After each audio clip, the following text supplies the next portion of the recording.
ਅੱਜ president Trump ਉਹਨਾਂ ਨੇ ਇੱਕ ਐਗਜ਼ੀਕਿਊਟਿਵ ਆਰਡਰ ਜਾਰੀ ਕਰ ਦਿੱਤਾ ਜਿਹਦੇ ਵਿੱਚ ਇੰਗਲਿਸ਼ ਨੂੰ ਜਿਹੜਾ ਅਮਰੀਕਾ ਦੀ ਆਫੀਸ਼ੀਅਲ ਲੈਂਗੁਏਜ ਡੈਜ਼ਿਗਨੇਟ ਕੀਤਾ ਗਿਆ ਹੈਗਾ।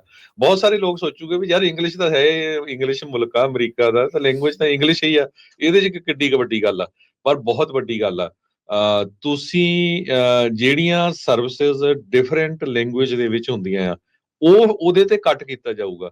ਸੋ ਮੈਨੂੰ ਤਾਂ ਇਹ ਵੀ ਲੱਗਦਾ ਵੀ ਜੇ ਇਦਾਂ ਦਾ ਕੰਮ ਚੱਲਦਾ ਰਿਹਾ ਤੇ ਡੀਐਮਬੀ 'ਚ ਹੋਰ ਜਿਹੜੀਆਂ ਵੱਖ-ਵੱਖ ਭਾਸ਼ਾਵਾਂ ਦੇ ਵਿੱਚ ਸਾਰਾ ਤੁਹਾਨੂੰ ਇੰਸ਼ੋਰੈਂਸ ਦੇ ਹੋਰ ਪੇਪਰ ਆਉਂਦੇ ਆ, ਫਿਰ ਉਹ ਨੈਚੁਰਲੀ ਉਹਨਾਂ ਤੇ ਵੀ ਕੱਟ ਲਾਇਆ ਜਾਊਗਾ ਵੀ ਨਹੀਂ ਜੀ, ਸਾਡੀ ਤਾਂ ਜਿਹੜੀ ਇੰਗਲਿਸ਼ ਲੈਂਗੁਏਜ ਹੈਗੀ ਆ। ਪ੍ਰੈਜ਼ੀਡੈਂਟ ਬਿਲ ਕਲਿੰਟਨ ਹੋਣਾ ਨੇ ਬਿੱਲ ਸਾਈਨ ਕੀਤਾ ਸੀ, ਜਿਹਦੇ ਵਿੱਚ ਉਹਨਾਂ ਨੇ ਇਹ ਕਿਹਾ ਸੀ ਵੀ ਜਿਹੜੇ ਨਾਨ ਇੰਗਲਿਸ਼ ਸਪੀਕਰ ਆ ਉਹਨਾਂ ਨੂੰ ਅਸਿਸਟੈਂਸ ਦਿੱਤੀ ਜਾਵੇ। ਨਾਨ ਇੰਗਲਿਸ਼ ਸਪੀਕਰ ਦਾ ਮਤਲਬ ਇਹ ਨਹੀਂ ਵੀ ਜਿਨ੍ਹਾਂ ਨੂੰ ਜਮਾ ਹੀ ਨਹੀਂ ਆਉਂਦੀ, ਜਿੱਦਾਂ ਸਾਡੇ ਵਰਗੇ ਵੀ ਆ, ਜਦੋਂ ਨਵੇਂ ਬੰਦੇ ਆਉਂਦੇ ਆ ਜਾਂ ਜਿਨ੍ਹਾਂ ਨੂੰ ਉਹ ਨਹੀਂ ਆਪਣੇ ਆਪ ਨੂੰ ਐਕਸਪ੍ਰੈਸ ਕਰ ਸਕਦੇ ਵੀ ਮੈਨੂੰ ਕੀ ਪ੍ਰੋਬਲਮ ਹੈਗੀ ਆ। ਸੋ ਅਮਰੀਕਾ ਦੇ ਵਿੱਚ ਵੱਖ-ਵੱਖ ਏਜੰਸੀਜ਼ ਨੂੰ ਇਹ ਬਿੱਲ ਪਾਸ ਕੀਤਾ ਗਿਆ ਸੀ ਵੀ ਸਰਵਿਸਿਜ਼ ਇੰਗਲਿਸ਼ ਤੋਂ ਬਿਨਾਂ ਵੀ ਵੱਖ-ਵੱਖ ਭਾਸ਼ਾਵਾਂ ਦੇ ਵਿੱਚ ਲੋਕਾਂ ਨੂੰ ਹੈਲਪ ਕੀਤੀ ਜਾਵੇ। ਸੋ ਆਪਾਂ ਦੇਖਦੇ ਹੀ ਹਾਂ, ਸਭ ਤੋਂ ਪਹਿਲਾਂ ਉਦੋਂ ਹੀ ਹੋਇਆ ਸੀ ਵੀ ਜਦੋਂ ਪ੍ਰੈਜ਼ੀਡੈਂਟ ਟਰੰਪ ਹੁਣੀ ਸੈਕੰਡ ਟਰਮ 'ਚ ਆਏ ਆ ਤੇ ਉਹਨਾਂ ਨੇ ਪਹਿਲੇ ਜਾਂ ਦੂਜੇ ਦਿਨ ਹੀ ਉੱਥੇ ਸਪੈਨਿਸ਼ ਸਾਈਨ ਲੱਗਾ ਆ, ਉਹ ਚੱਕਤਾ। ਜਿਹਦੇ ਨਾਲ ਆਪਣੇ ਲੋਕ ਤਾਂ ਧਿਆਨ ਨਹੀਂ ਕਰਦੇ ਹੈਗੇ। ਜੋ ਸਪੈਨਿਸ਼ ਮੂਲ ਦੇ ਲੋਕ ਆ ਉਹਨਾਂ ਨੇ ਬਹੁਤ ਜ਼ਿਆਦਾ ਜਿਹੜਾ ਵਿਰੋਧ ਕੀਤਾ ਸੀ ਵੀ ਇਹ ਯਾਰ ਇੰਨੇ ਕਿੰਨੇ ਸਾਲਾਂ ਤੋਂ ਉੱਥੇ ਜਿਹੜੇ ਸਾਈਨ ਲੱਗੇ ਹੋ ਆ ਸਪੈਨਿਸ਼ ਦੇ ਵਿੱਚ, ਕਿੱਦਾਂ ਚੱਕ ਦਿੱਤਾ ਹਨਾ। ਜਿਸ ਤਰ੍ਹਾਂ ਅਗਲੇ ਕੈਲੀਫੋਰਨੀਆ ਵਾਲੇ ਕਹਿੰਦੇ ਵੀ ਇਹ ਤਾਂ ਸਾਡੀ ਸਟੇਟ ਆ, ਧੱਕੇ ਨਾਲ ਦੱਬੀ ਹੋਈ ਹੈਗੀ ਅਮਰੀਕਾ ਵਾਲਿਆਂ ਨੇ। ਸੋ ਵਾਲ ਸਟਰੀਟ ਜਰਨਲ ਇਹ ਰਿਪੋਰਟ ਕਰ ਰਿਹਾ ਵੀ ਸਾਨੂੰ ਲੱਗਦਾ ਹੀ ਸੀ ਵੀ ਐਕਸ਼ਨ ਹੋਊਗਾ, ਤੇ ਹਾਊਸ ਡੈਮੋਕ੍ਰੈਟਿਕ ਲੀਡਰ ਹਕੀਮ ਜ਼ੈਫਰੀਜ਼ ਜੋ ਆ ਉਹਨਾਂ ਨੇ ਅੱਜ ਟਰੰਪ ਐਡਮਿਨਿਸਟ੍ਰੇਸ਼ਨ ਦਾ ਕਾਫੀ ਜ਼ਿਆਦਾ ਵਿਰੋਧ ਕੀਤਾ ਹੈਗਾ। ਕਹਿੰਦੇ ਵੀ ਇਹ ਵੀ ਅਲਟੀਮੇਟਲੀ ਕੇਸ ਜਿਹੜਾ ਆ ਕੋਰਟਸ ਦੇ ਵਿੱਚ ਜਾਊਗਾ, ਤੇ ਕਹਿੰਦੇ ਵੀ ਜਿਹੜੀ ਤੁਸੀਂ ਇਨਕਰੇਜ ਕਰ ਰਹੇ ਆ ਸਿੰਗਲ ਲੈਂਗੁਏਜ, ਇਹਦਾ ਮਤਲਬ ਇਹ ਆ ਵੀ ਯੂਐਸ ਬਹੁਤ ਜ਼ਿਆਦਾ ਲੈਸ ਕੰਪੀਟੀਟਿਵ ਹੋਊਗਾ ਗਲੋਬਲ ਸਟੇਜ ਦੇ ਉੱਤੇ। ਤੇ ਕਹਿੰਦੇ ਵੀ ਜਿਸ ਹਿਸਾਬ ਦੇ ਨਾਲ ਦਰਜਨਾਂ ਦੇ ਕਰੀਬ ਐਗਜ਼ੀਕਿਊਟਿਵ ਆਰਡਰਸ ਜਾਰੀ ਕੀਤੇ ਗਏ ਆ, ਅਲਟੀਮੇਟਲੀ ਉਹ ਕੋਰਟ ਦੇ ਵਿੱਚ ਜਾ ਰਹੇ ਆ, ਤੇ ਇਹ ਵੀ ਉੱਥੇ ਜਾਊਗਾ। ਪਰ 250 ਸਾਲਾਂ 'ਚ ਕਹਿੰਦੇ ਵੀ ਪਹਿਲੀ ਵਾਰੀ ਇਹ ਜਿਹੜਾ ਐਗਜ਼ੀਕਿਊਟਿਵ ਆਰਡਰ ਵੀ ਅਮਰੀਕਾ ਦੀ ਜਿਹੜੀ ਆਫੀਸ਼ੀਅਲ ਲੈਂਗੁਏਜ ਇੰਗਲਿਸ਼ ਆ, ਉਹ ਟਰੰਪ ਹੋਣਾ ਵੱਲੋਂ ਸਾਈਨ ਕੀਤਾ ਗਿਆ ਹੈਗਾ। ਆਫੀਸ਼ੀਅਲੀ ਨਹੀਂ ਹਰਜੋਤ ਸਿੰਘ ਜੀ, ਅਫੀਸ਼ੀਅਲ ਤਾਂ ਚਲੋ ਸੀਗੀ ਨੈਸ਼ਨਲ ਲੈਂਗੁਏਜ ਜੀ ਦੇ ਤੌਰ ਦੇ ਉੱਤੇ ਜਿਹੜੇ ਯੂਐਸ ਦੇ ਵਿੱਚ ਇੰਗਲਿਸ਼ ਨੂੰ ਸਥਾਪਿਤ ਜਿਹੜਾ ਕੀਤਾ ਜਾ ਰਿਹਾ।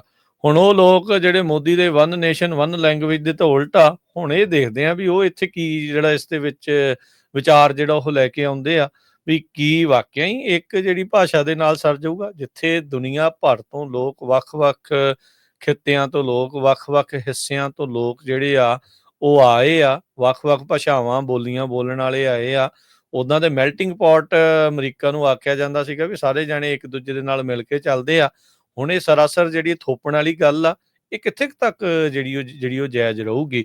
ਡੀਐਮਵੀ ਦੇ ਵਿੱਚ ਤਾਂ ਸ਼ਾਇਦ ਨਾ ਹੋਵੇ ਕਿਉਂਕਿ ਉਹ ਤਾਂ ਕੈਲੀਫੋਰਨੀਆ ਦੇ ਅੰਡਰ ਆਉਂਦੀ ਹੈ, ਕੈਲੀਫੋਰਨੀਆ ਸ਼ਾਇਦ ਉਸ ਨੂੰ ਜਿਹੜਾ ਉਹ ਨਾ ਹਟਾਵੇ।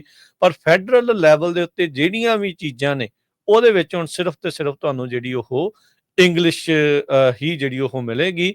ਵੈਬਸਾਈਟ ਤੋਂ ਉਹਨਾਂ ਨੇ ਜਿਹੜਾ ਉਹ ਚੱਕ ਦਿੱਤਾ। ਇਹ ਤਾਂ ਹੁਣ ਬਈ ਸਰਾਸਰ ਇੱਕ ਹਿਸਾਬ ਦੇ ਨਾਲ ਹੁਣ ਧੱਕਾ ਹੀ ਆ ਵੀ ਜਿਸ ਤਰੀਕੇ ਨਾਲ ਚੱਲ ਰਿਹਾ। 100% ਜਿਹੜਾ ਪ੍ਰੋਜੈਕਟ 2025 ਆ ਉਹ ਲਾਗੂ ਹੋ ਰਿਹਾ ਆ। ਜਿਸ ਤੋਂ ਟਰੰਪ ਹੋਣਾ ਨੇ ਕੈਂਪੇਨ ਦੇ ਵਿੱਚ ਵੋਟਾਂ ਬਟੋਰਨ ਲਈ ਨਾ ਤਾਂ ਜਿਹੜੀ ਉਹ ਕਰ ਦਿੱਤੀ ਸੀ ਵੀ ਨਹੀਂ ਮੇਰੇ ਨਾਲ ਉਸ ਦਾ ਕੋਈ ਸੰਬੰਧ ਨਹੀਂ ਆ, ਪਰ ਉਹ ਸਾਰੀਆਂ ਚੀਜ਼ਾਂ ਉਸੇ ਹੀ ਲੈਵਲ ਦੇ ਉੱਤੇ ਜਿਹੜੀਆਂ ਉਹ ਚੱਲ ਰਹੀਆਂ ਆ। ਸੋ ਨੈਸ਼ਨਲ ਲੈਂਗੁਏਜ ਪਹਿਲੀ ਵਾਰ ਅਮਰੀਕਾ ਦੇ ਇਤਿਹਾਸ ਦੇ ਵਿੱਚ ਜਿਹੜੀ ਆ ਉਹ ਇੰਗਲਿਸ਼ ਨੂੰ ਜਿਹੜਾ ਉਹ ਸਟੈਬਲਿਸ਼ ਕੀਤਾ ਜਾ ਰਿਹਾ। ਉੱਦਾਂ ਕਿਸੇ ਨੂੰ ਜਿੱਦਾਂ ਤੁਸੀਂ ਕਿਹਾ ਸ਼ੁਰੂਆਤ 'ਚ ਵੀ ਕਿਸੇ ਨੂੰ ਕੋਈ ਇਹਦੇ ਵਿੱਚ ਹਰਜ ਤਾਂ ਸੀਗਾ ਹੀ ਨਹੀਂ, ਪਤਾ ਹੀ ਸੀਗਾ ਵੀ ਇੰਗਲਿਸ਼ ਹੀ ਮੋਸਟਲੀ ਜਿਹੜੀ ਇੱਥੇ ਜਿਹੜੀ ਉਹ ਚੱਲਦੀ ਆ।